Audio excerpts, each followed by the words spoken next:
I'll be very honest, one of the reasons I didn't see Madagascar in the theaters is because I thought the characters were lamely designed.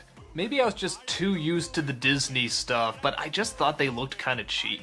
So I didn't see it or any of the sequels, and I avoided it for a while. But when DreamWorks-uary, yeah, I'm still calling it that, came around, naturally, I had to watch it. And you know what? It wasn't that bad. I think the real strength of it comes from the animation, the humor, and the fact that I legitimately didn't know where it was going. And I love movies that can do that, especially considering where it started out. In a zoo, we see a lion, a zebra, a giraffe, and a hippo. The zebra, played by Chris Rock, is anxious to get out of his environment and into the wild. And a group of penguins are planning to escape the zoo and head for the Antarctic, and advise him to follow his dream and break out as well. But his friend the lion, played by Ben Stiller, a giraffe, played by David Schwimmer, and a hippo, played by Jada Pinkett Smith, don't keep a close enough eye on him and allow him to escape.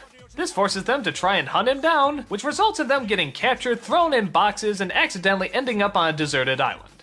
Well, mostly deserted. There's a tribe of rodents led by Sacha Baron Cohen, who see their new friends as an opportunity to keep them safe away from other predators. But that might be a little complicated when the lion, it turns out, may actually slowly be turning into a predator himself. So I'm not gonna lie, when I saw the first few minutes of this, I said to myself, okay, I got this figured. This is just gonna be the fish out of water story. The friends are gonna be angry at each other, the tribe's gonna think they're one thing, then we're gonna do that stupid liar revealed story and it's gonna suck, blah blah blah. I hope there's some good jokes. But actually no, there's no liar revealed story, at all. The focus actually comes down to whether or not the lion will give in to his temptation and actually start eating his friends. You know what? I haven't seen that. I think that's much more interesting, much more fun, and much more creative. And I think it's made even stronger by the fact that the four of them actually do seem to have a legitimate camaraderie. To a point where it actually sort of started to remind me of The Wild. Yeah, which one of these came out first?